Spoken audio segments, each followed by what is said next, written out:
Hi guys, my name is Christine, and tonight we're joined by Vikram Mittal. It's lovely and it's a pleasure to meet you, Vikram. Hi, Christine. Lovely to be here. Excellent. So tonight we'll be joined by some audience members as well who will be asking you their questions.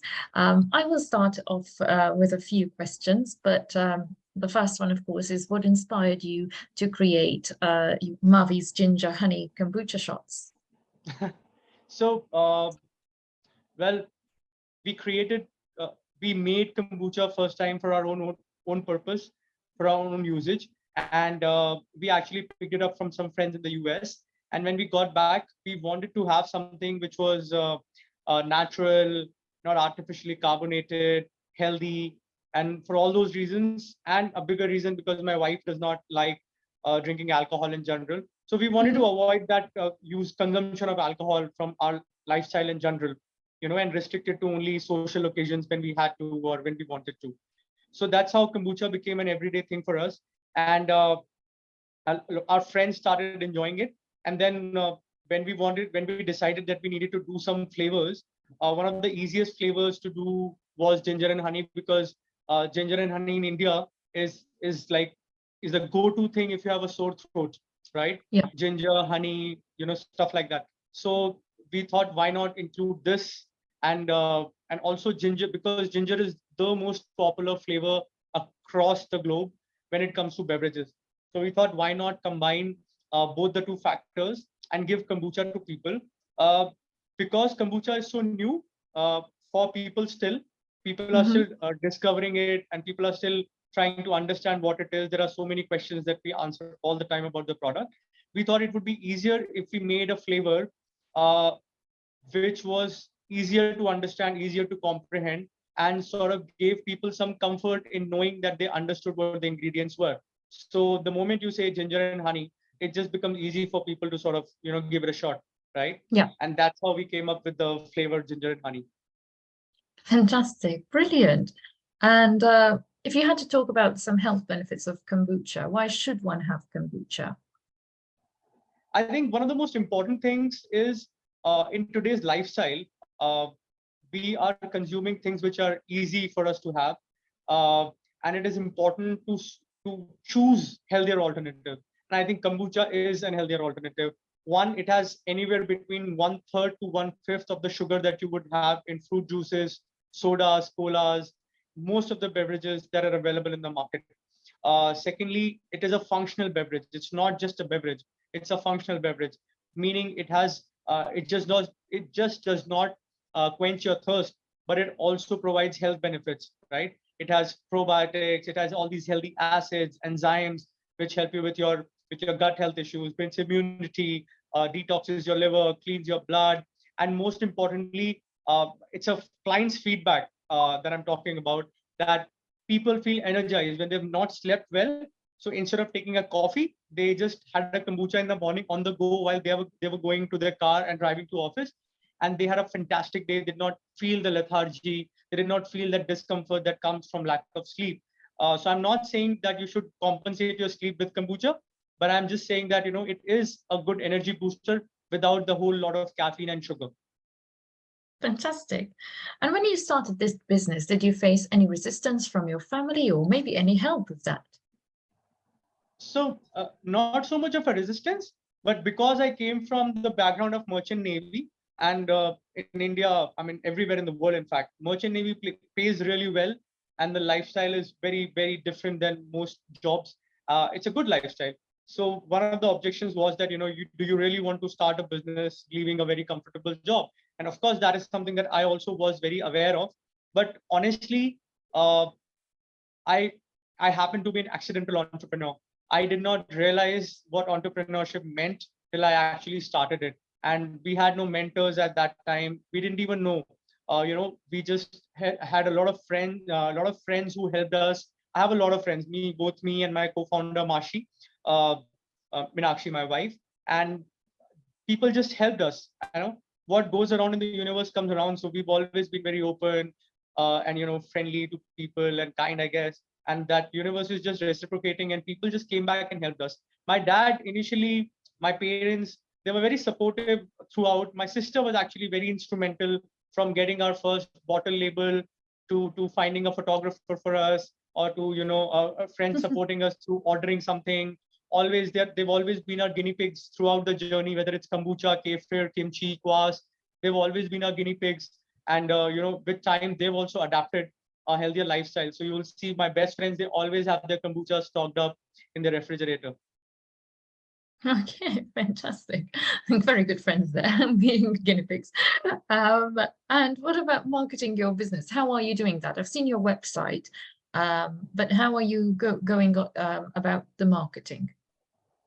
So I think initially, I mean, both me and my partner, Meenakshi, we don't come from marketing backgrounds, so or business backgrounds for that matter.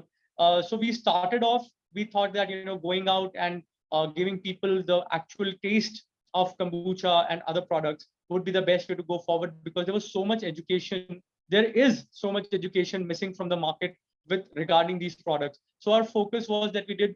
I mean, sometimes I feel proud and sometimes I feel stupid, but we've done about 700 plus events in the last 5 years, including the 2 years of COVID, where we've gone out and given people, thousands of people, tasting of the products that we make. So that was one important part, because once people try your product, they become your word of mouth ambassadors, and they take our product. I get so much business from the people who've tried our product. They want their friends to try it because it's so good. Uh, but from a business point of view, word of mouth is good, but it takes a little time to grow. So our focus has been, we made a website. We did not know about SEOs and all of those things, but social media became a big platform for us, because being on social media these days, everybody's on social media. So putting out good content not only educates people, but also helps us put our product out. So those are the few things that we've been doing. But also we do a lot of sampling with people in the industry, nutritionists and sports people, and also editors and F&B people who write articles and stuff. So that has really helped us. Fortunately, we never had to pay for uh, uh, any of the coverage that we got, whether it was Times of India, whether it was Verve, whether it was some other magazine. We never had to pay for it. It was just a virtue of us being out there, the founders speaking about the product, answering questions. Even today, I don't mind answering, taking a call and answering questions about the products, whether it's kombucha or kimchi, because that's the most important thing.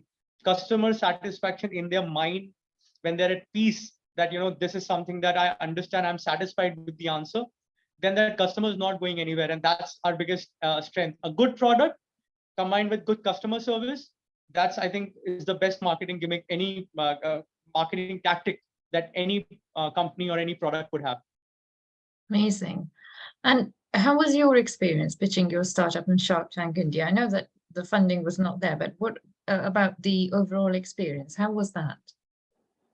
Actually, that was the first time we ever pitched, because we had no prior pitching experience. Our friend has been telling us there have been people who offered us money, people who've offered us, various solutions.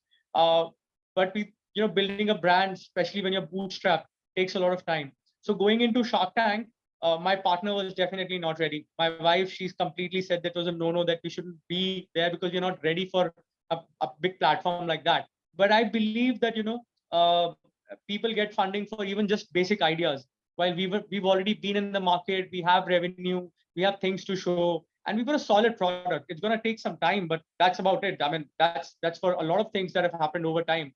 I mean, people didn't buy cars right of the first car, right? It took them people to understand why they call it the metal devil, for Christ's sakes, right? So these things take time. So going into Shark Tank, we did not know our numbers. So it helped us get back to our basics, figure out what we were doing, what were the sales, what were the numbers, what are the things that we are doing, what are the questions that people could ask. And once you ask those questions realistically, and luckily we had people around us who could help us with the prep, a little bit.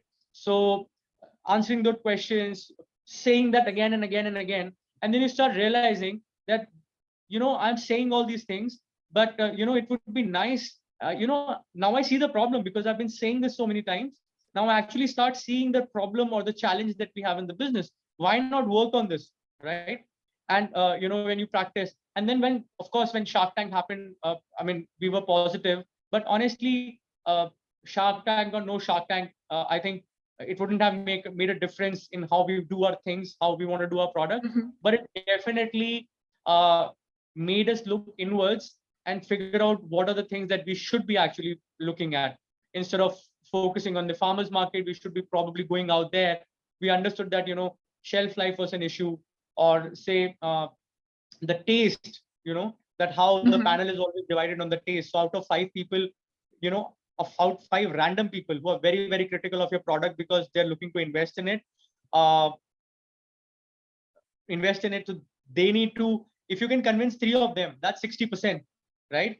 But that's a curated panel. So, you start getting these numbers and ideas, and also gives you the confidence, especially when you are aired, when you're selected out of 62,000 people, just being selected in those 190 odd people.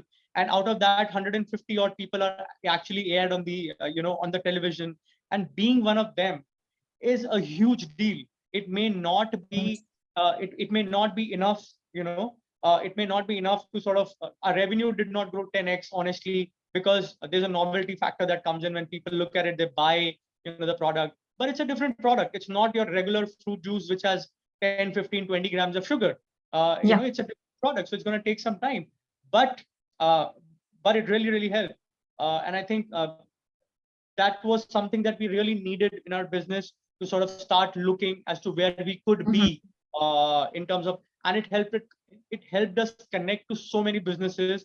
And when you talk to other businesses, you realize that people have a very similar journey. You're not the only one grinding, you're not the only one hustling, you're not the only one who has to wake up in the middle of the night to to see a problem or a complaint, or to see a very good response message where people are thanking you because you literally saved their lives with the product that you make. I mean, I'm surprised, but I'm pleasantly surprised. It really humbles me at times, and also excites me and motivates me to do more of it. Fantastic. Wow, that's brilliant. It must be a brilliant feeling. And speaking of feelings, being on Shark Tank obviously gave you publicity and people got to know your name. How does it make you feel? Honestly, I am very, very happy that my dad came to me and he said, uh, he had tears in his eyes, and he said, out of, we have a family of about 300 folks, cousins and first cousins and stuff. We have a huge family. And he was like, Vikram, I couldn't think of anything that would have made me more proud. Now everybody's calling me up and saying, hey, we saw your son on television, it was so great, he was so confident and good looking, and both of them did a wonderful job. And they really wanted to talk to him, and everybody wanted to congratulate him. And that my parents being so happy was one of the very big highs. My, when I was in the train a few, after that the episode, I was in the train, and I think we were 4 people in the compartment. I was in Rajdhani, and 3 of them, they kept asking what I did. And when I told them I was doing kombucha, and they could easily relate to me. So the great feeling to have, it's your 15 minutes of fame that you get on national television. As a small brand, I can only imagine, getting that kind of airtime. And that episode is going to live forever. As long as there is YouTube and there is Sony Television and there is other people, that episode is always going to be there. That is something, when we turn 60, we can look back and see we did it. Absolutely. Absolutely. And how did you find your first customer for your startup? So yeah, that's actually very interesting question. So we did the farmers market. So we had no idea. We are in Bombay, and we were only here because I was doing a course and my wife was doing another course. She's a dog trainer and a therapist as well. Wow. So she was doing that. I was doing my chief engineer's exam for Merchant Navy, and we thought, okay, who is going to? So honestly, for the first time, I actually did the whole selling bit, because our friends kept pushing us, it's a good thing. Why don't you try commercially? Why don't you try commercially? And I thought, maybe if I go to a market with my product, and when people say that, they did not like it, it would be just easy to shut everyone up and say, I tried, and I just go back home, right? Yeah. And I continue doing my thing. And well, as luck would have it, we went into the market. So there were only a couple of them happening in Bombay at that point, about 5 years ago. And we went to this market. They did not have anybody who was selling kombucha at that point. People hardly knew. And we took about 40 odd bottles. And so the people in the farmers market, they were our first customers. And we sold about 40 odd bottles in the market, and we were so happy, Wow. that people actually bought it. So I don't know who the first customer was, but I definitely remember who the first Where? 5 or 10 people who came to the market, that I still remember the names of and everything, right? So Oh, that was a huge brilliant. plus. And outside That's the market, my first customer was somebody in a friend's building, and I met them, and they said, hey, this friend of mine makes kombucha, and they said okay, and I gave them some samples, and they tried it at the friend's house, and they wanted to place an order, and that's how I got my first order. uh, so, and I still remember, like, every time I get a call randomly from an unknown number on my phone. I've got about 8,000 people who I have the database of, like, numbers and whatever. And somebody would call me, and random number, I'm talking 5 years ago, hey, do you guys make kombucha? I'm looking for some. No matter how bad my day was, no matter what I was going through that day, how my morning started, or what happened, what I had for breakfast, that one phone call would make up for everything that was wrong in the world at that point. It would make us so happy, because somebody who does not know us wants to have something that we make. That's a great feeling for any entrepreneur. And I'm a I can foodie, so that's a imagine. plus. I can imagine. And what about your plan for the next 5 years? Where do you see your startup in the next 5 years? So we see ourselves as thought leaders, as a brand that people could turn back to every point of time when they don't know where else to go to. That is where I want to be. I don't know how the market's going to be. We could not predict the COVID and everything, but ideally we would want to be available in all tier one, all metros, tier one cities across India. Uh, we would also be looking at doing a lot of cafes, hotels, and Mhm. getting there where my customer is, and being available online. These are the terms for next 5 years. We're looking to get a bigger teams, all of those things that startup do. But being available across India, and being that one brand that people could turn back to without thinking twice, is where I would like my company to be. Just something that you could trust blindly when it comes to fermented food.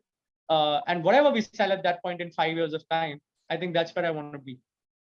Fantastic. And we've got a room full of entrepreneurs here. So what advice would you give? One piece of advice for an aspiring entrepreneur? So I think a lot of these days, entrepreneurship is also becoming quite a fad. So and people think that 9 to 5 jobs are boring and entrepreneurship is so cool.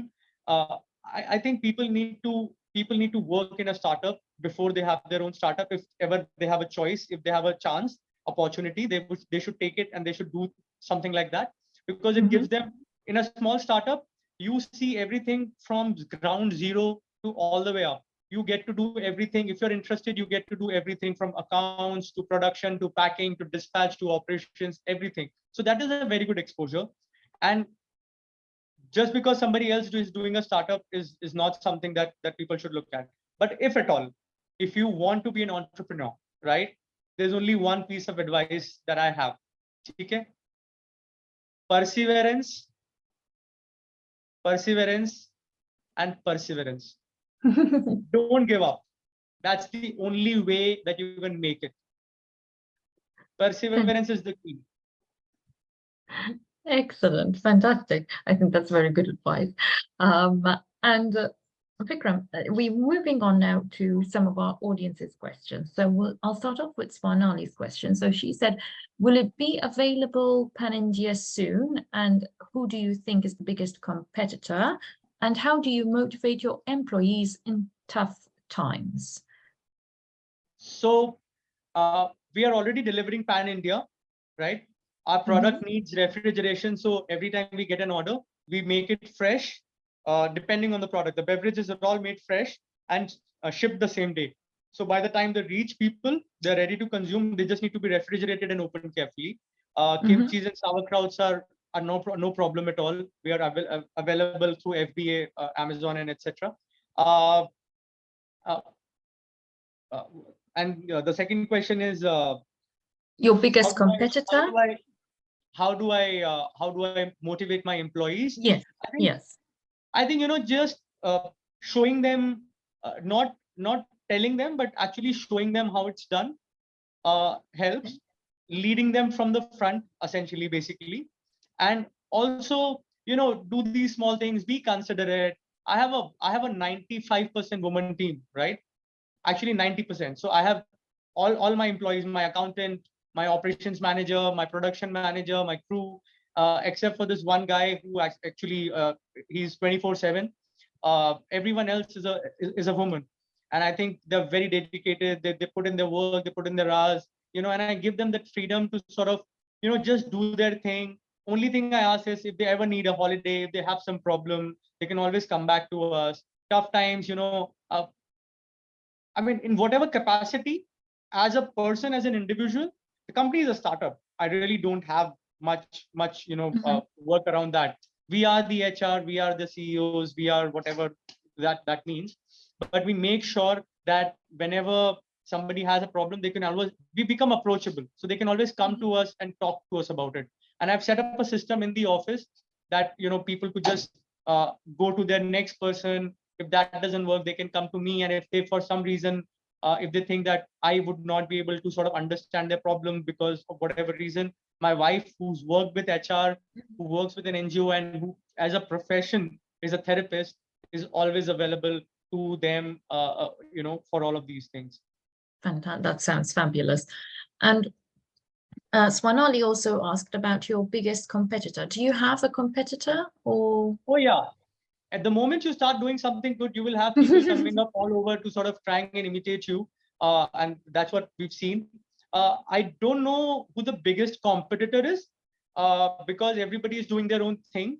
I don't think anybody does as much fermented food as we do. So there is no 100% competition. There is, of course, kombucha is a very popular word these days. So definitely there are a bunch of brands in the market that are doing what they do. People who've been there before us, people who are well connected, and all of that. But there is no real uh, category, uh, defined category as such in the market for our products at the moment, to say who's leading the category as such. Okay. And we've got a question from Vishal here, who said, how did you form your initial team? So it was initially me and my wife who started this. So we were both hustling and making things, everything, blood, sweat, and tears, everything that went in. And then we asked our house help to sort of help us with like cleaning the bottles and doing a little bit of work. And then we asked her to sort of find us more people, because to sort of cut the vegetables or do the washing and stuff like that, because we were doing all the experimentation, all the flavor making, because that time. And also these people, a lot of women that I work with are unskilled, semi-skilled, they also don't know how to read and write at times. So we could only give them such jobs. But then luckily I found one of my friends. They had someone who was working them on a day-to-day basis, on like a daily worker. And then so I had my first team member Rehana join me in November 2018, and she came by. She started working, but she was smart. She didn't mind putting the effort in. She didn't mind learning, and once we could trust her that she could do the things as told, then we sort of started letting her do more and more. Then we asked more people to sort of it was just a journey. One by one we would ask the help to sort of, can we have someone who's clean, very hygienic, and who can who can chop the vegetables and boil the water and make the tea and these basic things. And then we found someone to sort of, then we had bottle problems, so we had to teach them how to close the caps properly. But I think it's just about training, just staying in and persevering. And if I think having a good team is the most important thing. but also you have to get lucky once in a while on your Mm-hmm. journey to. As an entrepreneur, it is very important to get lucky time to time. Hard work is great and or everything, but it's very important to get lucky time to time, whether it's your friends, whether it's your family, whether it's a customer, whether it's a retail store that you've been trying to crack, or anything, or just finding a good team member who knows how to do their shit. I think that's a blessing, and people should not disregard that blessing. They should always remember that. Fantastic. And Nesh Rajbati asked, how many people are there in your core team? And what have been your top 3 core beliefs to hire for the core team? And then what is your favorite drink? So my favorite drink currently, I'm drinking like a. Can you see, guys? Oh, yeah, oh, kefir. It's a blue pea flour water kefir, and Mhm. it's a very low sugar beverage. And lately, I mean, honestly, these are all my children, so I can't Mhm. choose a favorite. But this is very low sugar, and also it's nice. And it's healthy, and it really helps with your gut. So Mhm. whenever I'm having a beverage, if this is in the refrigerator, I'm always the one to pick it. And luckily, the wife also likes it a lot, so it just becomes easier. Excellent. Uh, so while picking up the team members, I think the most important thing that I ask my whoever is joining is that I tell them it's a startup, and they should not be afraid to get their hands dirty, and also to sort of help each other out. If you Mhm. can't work in a team, you can't work in a startup, because I can't have people just for one role. I need to have people who can wear different hats at a different point of time, and they should be okay with it. And mostly they are most people are okay with that when they know, especially the kind of workforce that we're working with. They're pretty flexible that ways. Mhm. Another thing is, so honesty is something. Yeah. Cleanliness is super important, because we are a food business, so cleanliness is very, very important. I encourage them to make sure that the nails are cut and all of that, and they take care of it themselves. uh, and most importantly, I don't like people who constantly nag and fight with other people, because that completely changes the vibe, and I don't want it. I am enough to sort of run around and panic and all of that. I don't want my team members to do that, because everybody's got a role to play, a job to do. So I want people, when I'm not around, to control them, or to sort of uh, uh, you know play a mediator between the two parties. Mhm. Because when you have 10 people in a team, there's gonna be a bunch of disagreements, and things that they don't like about each other, cultural differences, language differences. And these are not some IIM graduates who are given courses on core values and all of that. Yeah. So these are the basic things: honesty, cleanliness, just being nice to each other, and that's Mhm. the most important thing. And everything else you can learn. Like, everything else is teachable. Like, if you don't know how to use a weighing machine, I can teach you how to use a weighing machine. But if you don't know how to talk to people, that's not something I can teach you in 1 month or 2 months. It's going to take a Yeah. long time, and it's a constant process. So these are the basic things. If you have these, if you're hardworking, that's more than enough. Hardworking, clean, honest, and who wants to be happy. Yeah. Fantastic. I think they're brilliant core values. And how many people are there in total on your core team? So my core team has essentially, it's me and my wife. If you really look at Mhm. it, my core team. But people who really run the show on a day-to-day basis, I think it's going to be 4 people. So that's going to be me, my operations manager Pooja, and then I've got a accountant Subhadha, and then I've got my production manager. Right? These Fantastic. are my core team, so I can hand over different tasks to them, and then I handle marketing and sales myself most of the time, and my social media, of course. So I do this bit, and then I can rely on them to sort of, and over time they've also sort of figured out how to go about things. So life is getting easier as we go about. Yeah. And we've got a question from Vishal here, which is, how do you manage your anger? How do I manage my anger? Well, I'm a work in progress. Because as an entrepreneur, what happens is that when you start working, uh, you want people to be at the same level as you, Mhm. and that can bring frustration, because I come from a very good education, an engineer's degree. I've been to 54 countries. I've worked with various people. my understanding, my troubleshooting abilities are way ahead of the people that I work with. But as an entrepreneur, it used to anger me much more. But then I realized that we are not the same people. We are not the same people, and we don't have the same education. We don't have the same background. So I can't expect them to be at my same level. And you have to read the books. You have to just learn from people. You have to sit down and reflect, and that's the only way to sort of get less angry, because people will trigger you for everything, whether it's your customer, whether it's somebody who's not making a payment.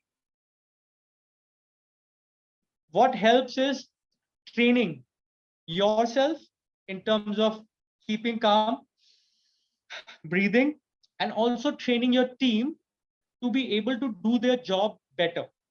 If they're able to do their job better, you don't have to get angry, you know. And you have to let the small stuff go. Something happens, people will make mistakes. God knows the number of mistakes I have made when I was working for someone else. If I got punished for everything I all ever did, I mean, I probably, I don't know where I would be. I wouldn't be this. I wouldn't ever be able to do this. So you have to let go of things. You have to let it slide. You just have to make sure that you teach them how to do it a little less next time. Because if you think that if you teach them this time and they will not do it the next time, oh, you're in for a surprise. And you're going to be angry. So you have to teach them how to do it less next time. So you say, for example, you pack something and 10 bottles broke out of say 100. Next time you have to make sure, and you make sure that only 2 break out of 100, right? And at a certain point, it comes to an operational cost. It basically has to come down to a level which is acceptable, an acceptable level, level of wrongly addressed couriers, right? Now, out of 5, if one is addressed wrong every time, that's not a good idea. But in a month, if you get 2 wrong or 1 wrong, well, that happens. When you have 20 orders going out, it is easier to sort of mix up the things sometimes. So you have to learn to let go of the things. Fantastic. I think that's some really good advice. Vishal also said here that you are a global citizen. I mean, 54 countries. That's very impressive. I think Merchant Navy helped me. So I think as an entrepreneur, one of the things that really helped me be an entrepreneur is my stint as a Merchant Navy officer. Because once I did that, it gave me that financial freedom to be able to explore my this thing. Otherwise, I'd have to probably go to my dad and ask him for his money. Not that he does not help, but I would have to depend on other people. I would have to. But luckily, both me and my wife could stay in a place like Bombay, which is extremely expensive to live, and to be able to run your business bootstrap. I think so you have to see what I've learned in being here in Bombay and running my own business is that there are no wrong turns in life. Everything that is happening for a reason. And if I thought, why did I leave Merchant Navy? Instead of thinking that, I always think now that, I left Merchant Navy because I was supposed to be there long enough so as to I could support this, what I'm doing currently. And if tomorrow something changes, it will, I believe it will change because I have to learn something here. Maybe it's patience, maybe it's networking, maybe, there is a skill that I'm learning which I'm not really, which I don't know which exactly is, right? Maybe it's sales that I was good at and I never did. But maybe just identifying some things that I've learned on the journey, which will help me in my future journey somewhere. I think that's a beautiful a beautiful learning for anyone, a beautiful thought. Something definitely that we should all take on. This is I think is brilliant advice there. Not just not just something that you go by. It's a brilliant piece of advice for everyone. Fantastic. I believe that is all of the questions we have from the audience from today. And I'd like to thank you very much for coming here to join us. And it's been an absolute pleasure. And I think you've given everyone such a positive attitude. All these entrepreneurs today are going back home and starting work immediately. So, so really, thank you very much. And thank you, everyone. And I hope you have a good evening. And I hope to meet you. I had a lovely time. Thank you so very much. I had a lovely time. And as a parting note, if any of you, any of the entrepreneurs, the budding entrepreneurs that we have on the panel, and anybody who's going to watch this video later, I would, if you have any questions, if you think there is something that we could, if you want to reach out and ask a question, or if you need some help, uh, I would love to help in whatever little or big capacity that I can, in at least in the concept of entrepreneurship. I'll be more than sort of happy to help. And best of luck. Just don't give up. That's the parting advice that I have. Thank you. Thank you very much. And I'm sure everyone would love to say thank you here. So thank you so much. And I wish you all guys a good evening. And it was a pleasure. Thank you very much. Bye. Bye, Take guys. care.